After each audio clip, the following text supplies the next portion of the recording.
नमस्कार मंडळी. हिंदू धर्मशास्त्रात संकष्टी चतुर्थीला खूप महत्त्व आहे. पण जेव्हा ही चतुर्थी मंगळवारी येते तेव्हा तिला अंगारकी संकष्टी म्हणतात. असं म्हटलं जातं की वर्षातील इतर सर्व चतुर्थी आणि एक अंगारकी याचं फळ सारखंच असतं. पण ही अंगारकी नक्की सुरू कशी झाली? यामागे कोणती पौराणिक कथा आहे? चला जाणून घेऊया. ही कथा सुरू होते सत्ययुगात, जेव्हा भगवान विष्णूंनी वराहावतार घेऊन पृथ्वीला संकटातून वाचवले. तेव्हा त्यांच्या घामाचा एक थेंब पृथ्वीवर पडला. त्यातून एका अत्यंत तेजस्वी आणि लाल रंगाच्या बालकाचा जन्म झाला. पृथ्वीचा पुत्र असल्यामुळे त्याचे नाव पडले भौम किंवा अंगारक.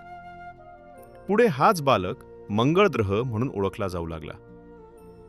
अंगारक हा लहानपणापासूनच भगवान गणेशाचा निस्सीम भक्त होता. त्याने गणपतीला प्रसन्न करण्यासाठी अनेक वर्ष कठोर तपश्चर्या केली. ऊन वारा पाऊस कशाचीही तमा न बाळगता तो फक्त ओम गम गणपतये नमः चा जप करत राहिला. अखेर तो दिवस उजाडला. अंगारकाच्या भक्तीने प्रसन्न होऊन माघ कृष्ण चतुर्थीच्या दिवशी भगवान गणेश प्रगट झाले.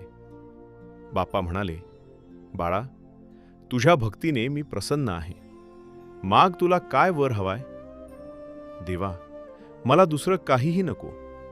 फक्त तुमचं नाव माझ्या नावाशी कायमचं जोडलं जावं आणि तुमची कृपा सर्व भक्तांवर राहावी, हीच इच्छा.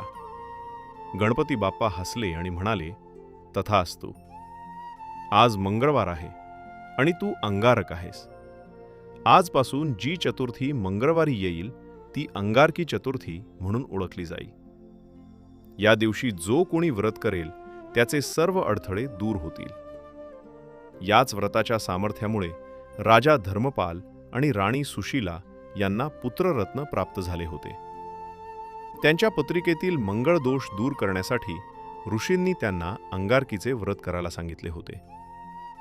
युद्धाच्या कठीण प्रसंगातही राजाने व्रत सोडले नाही. म्हणूनच बाप्पाने त्यांच्या राज्याचे आणि कुळाचे रक्षण केले. अंगारकीच्या दिवशी काय करावे? 1. सकाळी लवकर उठून स्नान करावे आणि लाल वस्त्र परिधान करावे. 2. गणपतीची षोडशोपचारे पूजा करून त्याला 21 दुर्वा आणि मोदक अर्पण करावेत. 3. दिवसभर कडक उपवास करावा. 4.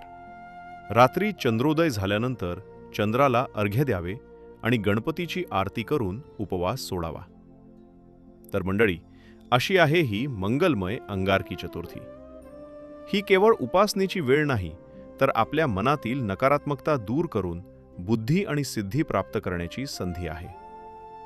तुम्हाला हा व्हिडिओ कसा वाटला? कमेंट्समध्ये गणपती बाप्पा मोरया लिहायला विसरू नका.